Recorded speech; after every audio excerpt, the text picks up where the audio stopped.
पराठे तर तुम्ही नेहमी वेगवेगळ्या प्रकारचे खाल्ले असतील, जसे आलू पराठा, कांदा पराठा, अजून वेगवेगळ्या प्रकारचे खाल्ले असतील. पण आज आपण बनवणार आहोत एकदम पौष्टिक असा राजम्याचा पराठा. हा राजमा पराठा बनवायला अगदी सोपा आहे आणि त्यासोबतच खूपच हेल्दीसुद्धा आहे. तर चला रेसिपीला सुरुवात करूया. पराठा लाटताना किंवा तो तयार झाल्यानंतर त्यातलं स्टफिंग जराही बाहेर पडणार नाही आणि त्यासोबतच बऱ्याच तासांपर्यंत तो मऊ लुसलुशीत राहील. त्यासाठी मी इथे भरपूर टिप्स दिलेल्या आहेत. एका बाउलमध्ये मी बारीक दळलेलं 2 कप गव्हाचं पीठ घेतलेलं आहे. त्यात घालूया 1 छोटा चमचा ओवा आणि 2 कप पिठासाठी 2 चमचे वितळवलेलं साजूक तूप किंवा मग रिफाइंड तेल घालायचं आहे. तूप किंवा तेल घालताना ते थंड असलं पाहिजे, गरम घालायचं नाही. त्यासोबतच चवीनुसार मीठ. आता हे सगळं चांगलं मिक्स करून घ्यायचं. पिठात तेल किंवा तूप घातल्यामुळे पराठा वरून छान खुसखुशीत तयार होतो, त्यामुळे आपल्याला इथे घालायचं आहे. तेलाचं हे मोहन मी चांगलं पिठाला लावून घेतलं. आता पीठ मळण्यासाठी मी इथे एकदम कोमट पाणी घेतलेलं आहे. गरम नाही आहे किंवा जास्त थंड नाही आहे. एकदम कोमट पाण्याचा वापर आपण इथे करणार आहोत पीठ मळण्यासाठी. कोमट पाण्याचा वापर केल्यामुळे पीठ छान मऊसूत तयार होतं आणि त्यासोबतच पराठे फाटत नाहीत.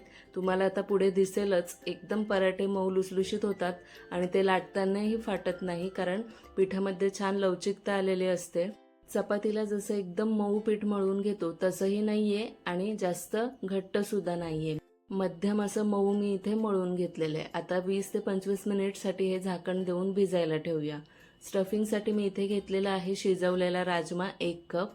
हा राजमा मी रात्रभर भिजवून घेतला आणि कुकरला 2 ते 3 शिट्या काढून घेतल्या. तासाप्रमाणे 5 तास तरी हा राजमा तुम्हाला भिजवून घ्यायचा आहे, 5 ते 6 तास. आता हा शिजवलेला राजमा आपल्याला अशा पद्धतीने मॅश करून घ्यायचा आहे. राजमा शिजवताना तो चांगला मऊ शिजवून घ्यायचा. जर तो कच्चा राहिला तर मग त्याचे तुकडे राहतील आणि मग पराठासुद्धा व्यवस्थित होणार नाही. पराठ्यामधून सुद्धा ते स्टफिंग बाहेर येईल. असं छान मऊ मी मॅश करून घेतलेलं आहे. त्यानंतर एका पॅनमध्ये 3 ते 4 चमचे तेल घालायचं. तेल गरम झालं की 1 छोटा चमचा जिरे घालायचं. जिरे चांगलं फ्राय झालं की त्यानंतर घालायचं काही लसणाच्या पाकळ्या अशा बारीक चिरून मी घातलेल्या आहेत. तिखटानुसार हिरवी मिरची घालायची.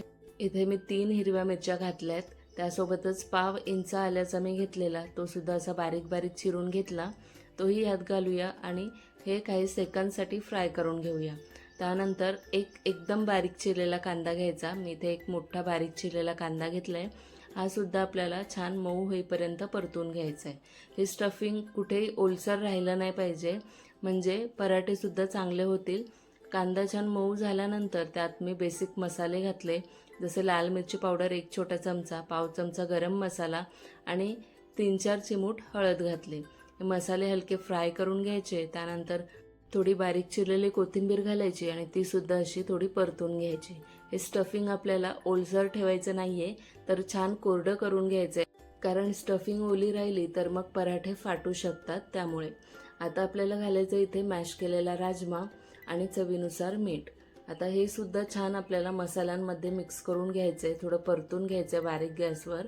वेगवेगळ्या प्रकारचे पराठे तुम्ही नेहमीच खाल्ले असतील, पण हा राजमाचा पराठा नक्कीच एकदा बनवून पहा. अतिशय पौष्टिक आणि चविष्ट तयार होतो. तर आता इथे मी राजमा चांगल्या मसाल्यांमध्ये मिक्स करून घेतले.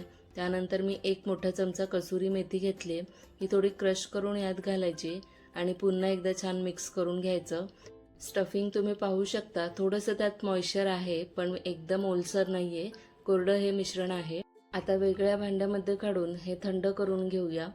स्टफिंग जास्त ओलसर झालं तर पराठे तुटू शकतात. आता आपण जे पीठ भिजवायला ठेवलेलं ते चेक करूया. पीठ पाहू शकता एकदम मऊ लुसलुशीत झालेलं आहे. हाताला चिकटत सुद्धा नाहीये, पण छान मऊ तयार झालेलं आहे, म्हणजे पराठ्यासाठी एकदम परफेक्ट आहे. त्यानंतर थोडंसं हाताला तेल घ्यायचं आणि तेल लावून हाताला आपण हे साधारण 2-3 मिनिटसाठी चांगलं मळून घेऊया. पीठ चांगलं भिजल्यानंतर लवचिक झालेलं आहे जास्त, त्यामुळे पराठे अजिबात फाटणार नाहीत. त्यानंतर पराठा जेवढा मोठा हवा आहे त्यानुसार इथे पीठ घ्यायचं आणि इथे आपल्याला अशा पद्धतीने पिठाची पारी बनवून घ्यायची. पारी बनवताना ती मधून एकदम जाडसर ठेवायची आणि कडेने ती पातळ करत घ्यायची, म्हणजे पराठे लाटताना फाटत नाही. हे मिश्रण आपण तयार केलेलं आहे ते थंड झाले. त्यातून आपल्याला एक मध्यम आकाराचा गोळा घ्यायचा आहे आणि अशा पद्धतीने पिठामध्ये घालून त्याची स्टफिंग करून घ्यायची. वरून पिठाचा गोळा जो आहे तो चांगला बंद करून घ्यायचा आणि मग आता पराठा लाटण्यासाठी हा पिठाचा गोळा तयार आहे. लाटण्या अगोदर आपल्याला एकदम गरज वाटत असेल तर थोडंसं हे गव्हाचं पीठ वरून घालायचं, सगळ्या बाजूने लावायचं आणि हाताच्या मदतीने हा गोळा असा थापून घ्यायचा, थोडा अर्धवट. म्हणजे काय होतं, हा पराठा फाटत नाही लाटताना. जर तुम्ही या गोळ्यावर पटकन असं दाब देऊन लाटून घेतलं तर मग फाटण्याची शक्यता असते. त्यासोबतच असं केल्यामुळे पराठ्यामधलं स्टफिंग जे आहे ते सगळ्या बाजूने चांगलं पसरतं, एका बाजूला ते राहत नाही. तर आता आपल्याला हळूहळू करून हलक्या हाताने हा पराठा असा लाटून घ्यायचा आहे, गोल मस्त करायचा आहे आणि जाडसर लाटायचं आहे. जास्त दाब देऊन लाटायचं नाही, नाहीतर पराठा फाटू शकतो.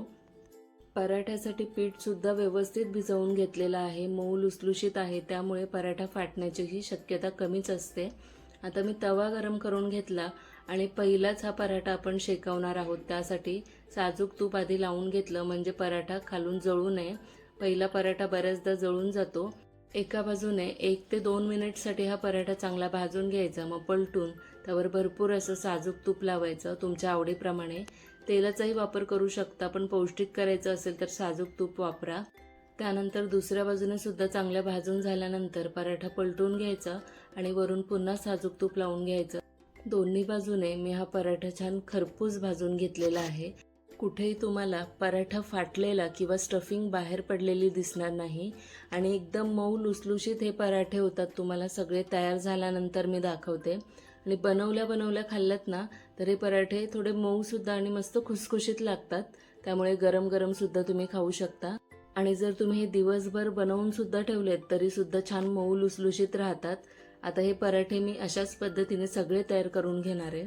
सगळे पराठे इथे तयार झालेले आहेत आणि तुम्हाला दिसत असेल मी हाताने एवढी घडी घालते, चांगले ते मऊ लुसलुशीत झालेले आहेत, जराही कडक वाटत नाही आहेत. आणि हे तुम्ही दिवसभर जरी ठेवा ना असेच्या असेच मऊ राहतात. एवढ्या सगळ्या पदार्थांमध्ये जवळजवळ 7 ते 8 पराठे असे जाड जाड तयार होतात आणि खूप पौष्टिक चविष्ट हे पराठे लागतात. तुम्ही मुलांच्या टिफिनला सुद्धा देऊ शकता. एक पराठा मी इथे तोडून दाखवलेला आहे. तुम्ही स्टफिंग पहा, सगळ्या बाजूने सारखा तो पसरलेला आहे, कुठेही एका जागेवर राहिलेला नाहीये. सगळ्या सांगितलेल्या टिप्स फॉलो केल्या तर परफेक्ट असे तुमचेही पराठे तयार होतील. हे पौष्टिक पराठे तुम्ही नक्की ट्राय करा. दही, लोणचं किंवा हिरव्या चटणीसोबत हे पराठे तुम्ही खाऊ शकता, खूप चविष्ट लागतात. कसा वाटला हा आजचा पौष्टिक पदार्थ नक्की कमेंट करून सांगा आणि माझ्या चॅनलला नक्कीच हाईप करा जर तुम्हाला माझ्या रेसिपीज आवडत असतील तर. धन्यवाद.